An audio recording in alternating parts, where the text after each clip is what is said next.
Hello friend, welcome back my YouTube channel Roshni की पाठशाला daily content के क्लास में आप सभी का स्वागत है। आज है 8 जून से संबंधित जितने भी इंपॉर्टेंट करंट अफेयर है मैं लेकर आई हूँ आपके लिए, जो आपके एग्जाम के लिए काफी महत्वपूर्ण है। तो ध्यान से देखिएगा और की पॉइंट आप जरूर नोट डाउन कीजिएगा। आज का पहला इंपॉर्टेंट क्वेश्चन है, भारत का पहला खगोल पर्यटन अभियान नक्षत्र सभा किस राज्य में शुरू किया गया है? तो इसका राइट आंसर हो जाएगा उत्तराखंड में शुरू किया गया है। राज्य में पर्यटन को बढ़ावा देने के लिए उत्तराखंड सरकार ने मसूरी में नक्षत्र सभा नाम से भारत का पहला खगोल पर्यटन अभियान शुरू किया है। और पहला खगोल पर्यटन का कार्यक्रम जो है 1 और 2 जून 2024 को मसूरी शहर में आयोजित किया गया था। और कहाँ पे आयोजित किया गया था, क्वेश्चन पूछा जाए स्थान का नाम, तो जॉर्ज एवरेस्ट शिखर पर आयोजित किया गया था। उत्तराखंड की बात आई है तो उत्तराखंड से संबंधित बेसिक जानकारी हम रिवाइज करते हैं। इसकी स्थापना 9 नवंबर 2000 को किया गया था और राजधानी देहरादून है। मुख्यमंत्री पुष्कर सिंह धामी है, राज्यपाल गुरमीत सिंह है। और यहाँ पे उत्तराखंड का लोकेशन आप देख सकते हैं, जो कि अंतर्राष्ट्रीय सीमा साझा करता है चाइना और नेपाल के साथ, और अंतर्राज्यीय सीमा हिमाचल प्रदेश, हरियाणा और उत्तर प्रदेश के साथ अपनी सीमा साझा करता है। उत्तराखंड की बात आई है तो उत्तराखंड से संबंधित महत्वपूर्ण करंट अफेयर भी हम डिस्कस करते हैं। तो हिमालयन बास्केट पहल की शुरुआत जो है उत्तराखंड में की गई है। भारत की पहली हेलीकॉप्टर आपातकालीन सेवा उत्तराखंड में शुरू की गई है। समान नागरिक संहिता विधेयक उत्तराखंड की विधानसभा में पारित किया गया है। और नशे के खिलाफ धामी अभियान उत्तराखंड में शुरू किया गया है। उत्तराखंड की पहली महिला मुख्य सचिव राधा रतूड़ी बनी है। और अल्मोड़ा, लाखोरी मिर्च, बुरांस शरबत, रामगढ़ आड़ू उत्तराखंड से संबंधित है, जिसे अभी हाल ही में जीआई टैग प्रदान किया गया है। नेक्स्ट क्वेश्चन है, शेख सबा खालिद अल सबा किस देश के नए युवराज बने हैं? तो इसका राइट आंसर हो जाएगा कुवैत के नए युवराज बने हैं। कुवैत के शासक अमीर शेख मिसाल ने गद्दी संभालने के बाद देश के नए युवराज शेख सबा खालिद अल सबा बने हैं। तो शेख सबा खालिद अल सबा ने पहले भी जो है देश में प्रधानमंत्री और विदेश मंत्री के रूप में भी कार्यभार संभाला है। कुवैत के अमीर शेख मिसाल ने हाल ही में जो है व्यापक राजनीतिक व्यवस्था के बीच जो है संसद को 4 वर्ष के लिए भंग कर दिया है। पिछले करंट अफेयर में हमने पढ़ा था। कुवैत में विश्व का 6ठा सबसे बड़ा ज्ञात तेल भंडार भी स्थित है। कुवैत की बात आई है, बेसिक जानकारी हम विकास करते हैं कुवैत के बारे में। राजधानी कुवैत सिटी है। अमीर जो है मिसाल अल अहमद अल जबर अल सबा है। और पीएम है अहमद अब्दुल्ला अल अहमद अल सबा। मुद्रा है कुवैती दिनार। और कुवैत में पहली बार हिंदी में रेडियो प्रसारण शुरू किया गया है। और यहाँ पे कुवैत का लोकेशन आप देख सकते हैं, जो कि इराक और सऊदी अरबिया के साथ सीमा साझा करता है और ईरान के साथ समुद्री सीमा साझा करता है कुवैत। नेक्स्ट क्वेश्चन है, किस राज्य में प्लास्टिक अपशिष्ट प्रबंधन संयंत्र का उद्घाटन हुआ है? तो इसका राइट आंसर हो जाएगा सिक्किम में जो है उद्घाटन किया गया है। ऑप्शन सी इसका राइट आंसर हो जाएगा। पूर्वी सिक्किम के चांगुगु में प्लास्टिक अपशिष्ट प्रबंधन संयंत्र का उद्घाटन हुआ है। सेना की सद्भावना पहल के एक हिस्से के रूप में प्लास्टिक अपशिष्ट प्रबंधन संयंत्र स्थापित किया गया है। इसका उद्देश्य है कि अपशिष्ट प्रबंधन में सुधार करना और स्थानीय अर्थव्यवस्था को लाभ प्रदान करना है। और यह जो संयंत्र प्लास्टिक कचरे को सड़क निर्माण के लिए सामग्री में बदल देगा। सिक्किम की बात आई है, सिक्किम से संबंधित बेसिक जानकारी हम रिवाइज करते हैं। राजधानी गैंगटॉक है और राज्यपाल है लक्ष्मण प्रसाद आचार्य। मुख्यमंत्री प्रेम सिंह तमांग है। भारत का पहला जैविक राज्य सिक्किम है। और विश्व की तीसरी सबसे ऊंची चोटी कंचनजंगा सिक्किम पर स्थित है। यहाँ पे आप सिक्किम की जो है लोकेशन आप देख सकते हैं, जो कि नेपाल, चाइना और भूटान से घिरा हुआ है। साथ ही वेस्ट बंगाल जो है सीमा साझा करता है सिक्किम के साथ। नागी और नकटी पक्षी अभ्यारण्य किस राज्य में स्थित है, जिन्हें रामसर साइट में शामिल किया गया है? तो इसका राइट आंसर हो जाएगा, यह जो अभ्यारण्य है बिहार राज्य में स्थित है। ऑप्शन ए इसका राइट आंसर हो जाएगा। नागी और नगदी बर्ड सेंचुरी को रामसर साइट में शामिल किया गया है और भारत में अब जो है 82 रामसर साइट हो गए हैं। रामसर साइट में शामिल किए गए बिहार के दोनों ही सेंचुरी का कुल क्षेत्रफल जो है 584.37 हेक्टेयर है। नागी और नगदी यानी कि बर्ड सेंचुरी बिहार के झाझा जमुई जिले में स्थित है। हाल ही में रामसर साइट में शामिल हुए वेटलैंड्स की अगर हम बात करें तो अक यानी कि अंग समुद्र पक्षी संरक्षण रिजर्व जो कि कर्नाटका में स्थित है उन्हें शामिल किया गया है। अंगनासिनी एस्टुएरी एस्टुएरी कर्नाटक में स्थित है और मगधी केरे संरक्षण कर्नाटका में स्थित है और कराईवेटी पक्षी अभ्यारण्य तमिलनाडु से संबंधित है और लॉन्गवुड शोला रिजर्व वन तमिलनाडु से संबंधित है। तमिलनाडु जो है सबसे अधिक रामसर साइट वाला राज्य बन गया है और तमिलनाडु में 16 वेटलैंड्स जो कि रामसर यानी कि रामसर साइट में शामिल किया गया है तमिलनाडु से, यानी कि तमिलनाडु का 16 वेटलैंड्स, ठीक है। और उत्तर प्रदेश जो है 10 वेटलैंड के साथ दूसरे नंबर पर स्थित है। रामसर साइट होता क्या है, चलिए हम जानते हैं। तो रामसर साइट एक आर्द्रभूमि साइट है जिसे रामसर कन्वेंशन के तहत अंतर्राष्ट्रीय महत्व के लिए नामित किया गया है, जिसे वेटलैंड्स पर कन्वेंशन के रूप में भी जाना जाता है। और यूनेस्को द्वारा जो है 1971 में इसे स्थापित किया गया था अंतर सरकारी पर्यावरण संधि के रूप में, और इसकी स्थापना की गई थी 1975 में लागू की गई थी, सॉरी, ठीक है। नेक्स्ट हम देख लेते हैं आर्द्रभूमि के बारे में। आर्द्रभूमि होता क्या है? नमी या दलदली भूमि वाले क्षेत्र को आर्द्रभूमि या वेटलैंड कहा जाता है। दरअसल जैसे कि वेटलैंड्स वैसे क्षेत्र है जहां पर भरपूर नमी पाई जाती है, उनके कई जो है लाभ भी होते हैं। और आर्द्रभूमि जल को प्रदूषण से मुक्त बनाती है और आर्द्रभूमि वह क्षेत्र है जो यानी कि वर्ष भर आंशिक रूप से या पूर्णतः जल से भरा हुआ होता है। भारत में आर्द्र भूमि ठंडे और शुष्क इलाकों से लेकर मध्य भारत के कटिबंधीय मानसूनी इलाकों और दक्षिण के नमी वाले इलाकों तक फैली हुई है। और आर्द्र भूमि दिवस जो है 2 फरवरी को मनाया जाता है। 2024 की थीम रखी गई है आर्द्र भूमि दिवस की, wetlands and human wellbeing. Next question है आंध्र प्रदेश की आधिकारिक राजधानी कौन बनी है? तो इसका राइट आंसर हो जाएगा अमरावती बनी है। 12 जून 2024 से आंध्र प्रदेश की आधिकारिक राजधानी अमरावती होगी। 2 जून 2014 से 2 जून 2024 तक तेलंगाना और आंध्र प्रदेश की संयुक्त राजधानी हैदराबाद थी। और हैदराबाद अब जो है केवल तेलंगाना की राजधानी है। अमरावती को आधिकारिक राजधानी बनाने की घोषणा चंद्रबाबू नायडू की सरकार के दौरान 2014 में ही की गई थी और 2019 में जगन मोहन रेड्डी के सीएम बनने के बाद यह काम जो है रोक दिया गया था। और आंध्र प्रदेश को एक भाषाई राज्य के रूप में 1953 में बनाया गया था राज्य, और भाषा के आधार पर बनने वाला पहला राज्य जो है आंध्र प्रदेश है। और राज्य यानी कि पुनर्गठन आयोग जो है 1956 के आधार पर आंध्र प्रदेश का गठन 1 नवंबर 1956 को किया गया था। नीलम संजीव रेड्डी जो है आंध्र प्रदेश राज्य के पहले मुख्यमंत्री थे।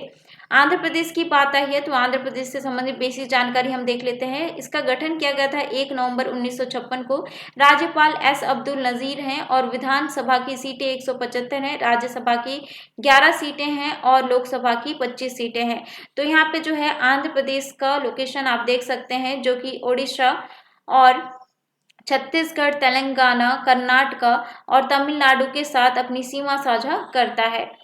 भारत, अमेरिका, कोरिया और जापान ने किस संगठन के साथ मिलकर बायो फार्मास्यूटिकल संघ बनाया है? तो इसका राइट आंसर हो जाएगा यूरोपीय यूनियन के साथ मिलकर जो है बायो फार्मास्यूटिकल संघ बनाया है। भारत ने अमेरिका, जापान और दक्षिण कोरिया के साथ मिलकर दुनिया भर में दवा आपूर्ति श्रृंखला को बेहतर करने के लिए एक नए संघ का निर्माण किया है। इसमें यूरोपीय संघ भी शामिल है। इस संगठन यानी कि गठबंधन का नाम जो है बायो फार्मास्यूटिकल संघ रखा गया है। तो यह इम्पोर्टेंट है, याद जरूर रखिएगा। यूरोपीय संघ की अगर हम बात करें तो यूरोपीय संघ में 27 यूरोपीय देश शामिल हैं। यूरोपीय संघ राजनीतिक और आर्थिक संघ है। मुख्यालय ब्रुसेल, बेल्जियम में स्थित है। नेक्स्ट क्वेश्चन है टाइगर रिजर्व के भीतर भारत का पहला बायोस्फीयर किस राष्ट्रीय उद्यान में बनाया गया है? तो इसका राइट आंसर हो जाएगा राजाजी राष्ट्रीय उद्यान में बनाया गया है। टाइगर रिजर्व के भीतर भारत का पहला biosphere Rajaji national park Dehradun में बनाया गया है। इस बायोस्फीयर का नाम राजाजी राघाटी बायोस्फीयर है। Rajaji Raghati biosphere Rajaji national park के भीतर 35 एकड़ का निजी जंगल है और पर्यावरणविद जयधर गुप्ता और विजय दसमाना टाइगर रिजर्व के भीतर भारत का पहला बायोस्फीयर बनाने की परियोजना पर काम कर रहे हैं। राजाजी राष्ट्रीय उद्यान उत्तराखंड के देहरादून में स्थित है और एक राष्ट्रीय उद्यान और टाइगर रिजर्व है। इसकी स्थापना 1983 में की गई थी। बायोस्फीयर रिजर्व ऐसे क्षेत्र होते हैं जो भौगोलिक रूप से जीव जंतुओं के प्राकृतिक भूभाग की रक्षा करते हैं और भारत में वर्तमान में कुल 18 बायोस्फीयर रिजर्व हैं, जो कि 12 बायोस्फीयर रिजर्व यूनेस्को की मैन एंड बायोस्फीयर सूची में शामिल हैं। भारत का पहला बायोस्फीयर रिजर्व जो है नीलगिरी बायोस्फीयर रिजर्व है, जिसे जो है 1986 में घोषित किया गया था। इसका क्षेत्र कर्नाटक, केरल, तमिलनाडु में फैला हुआ है। भारत का सबसे बड़ा बायोस्फीयर रिजर्व की अगर हम बात करें तो कच्छ का रण बायोस्फीयर रिजर्व जो कि गुजरात में स्थित है। इसका क्षेत्रफल है 12,450 वर्ग किलोमीटर और भारत का नवीनतम 18वां बायोस्फीयर रिजर्व जो है मध्य प्रदेश का पन्ना बायोस्फीयर रिजर्व है। नेक्स्ट क्वेश्चन है हाल ही में संयुक्त राष्ट्र सुरक्षा परिषद के अस्थायी सदस्य कौन चुने गए हैं? तो इसका राइट आंसर हो जाएगा उपरोक्त सभी, यानी कि डेनमार्क, पाकिस्तान, ग्रीस और पनामा, इन सभी को जो है अस्थायी सदस्य के रूप में चुना गया है।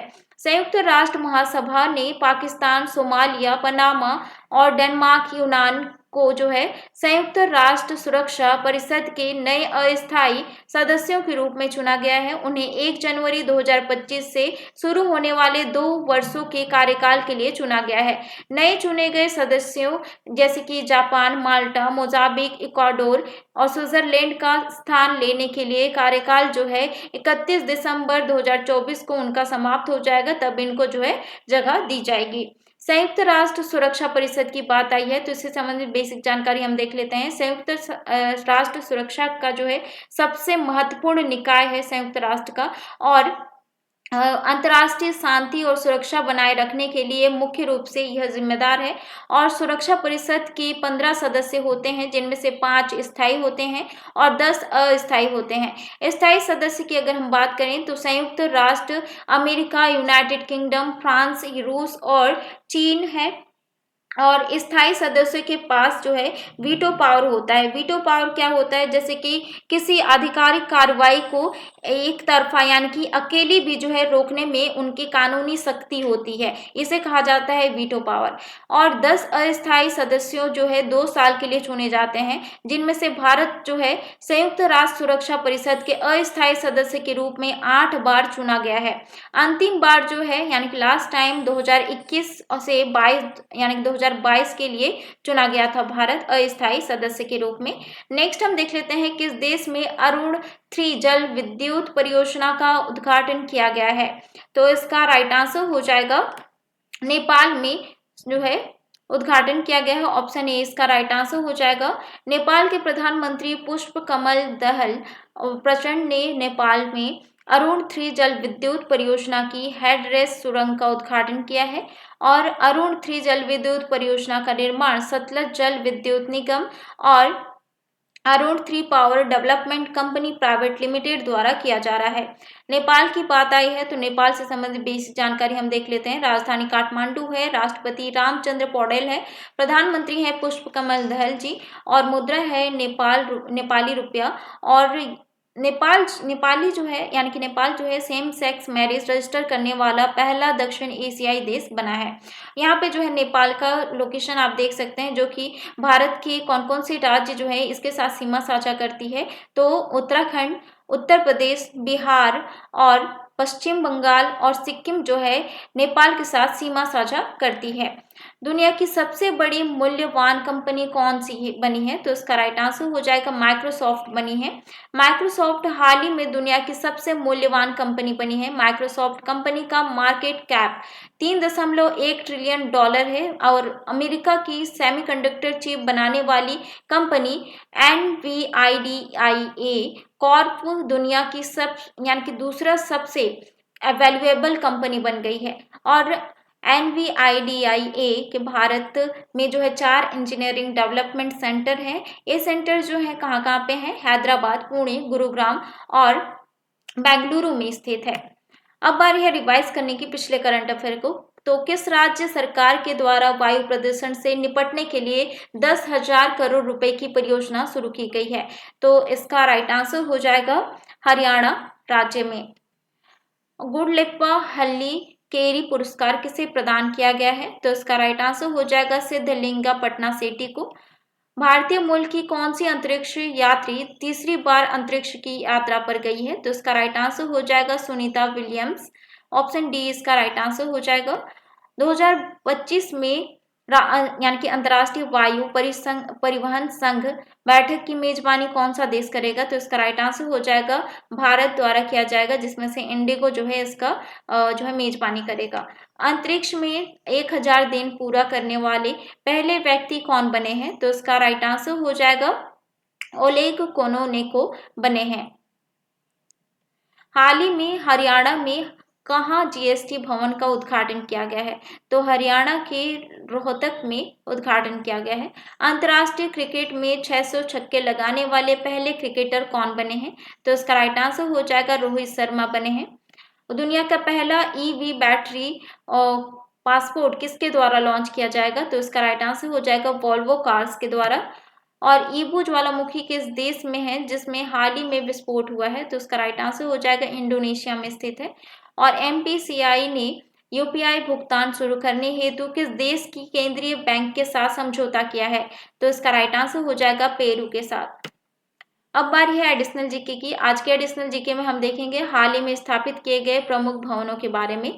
तो नौसेना भवन जो है दिल्ली में स्थापित किया गया है। चौल भवन जो है नेवल वॉर कॉलेज गोवा में स्थापित किया गया है। उड़ान भवन जो है सफदरजंग हवाई अड्डा दिल्ली में स्थापित किया गया है। जीएसटी भवन अगरतला त्रिपुरा में स्थापित किया गया है। जनगणना भवन नई दिल्ली में स्थापित किया गया है। और पटसन भवन कोलकाता में स्थापित किया गया है। कौशल भवन नई दिल्ली में स्थापित किया गया है। नए संसद भवन नई दिल्ली में स्थापित किया गया है। और विदेश भवन जो है मुंबई में स्थापित किया गया है। तो ये था आज का इंपॉर्टेंट करंट अफेयर के क्वेश्चन आंसर। आशा करती हूँ आपके लिए काफी इंफॉर्मेटिव रहा होगा।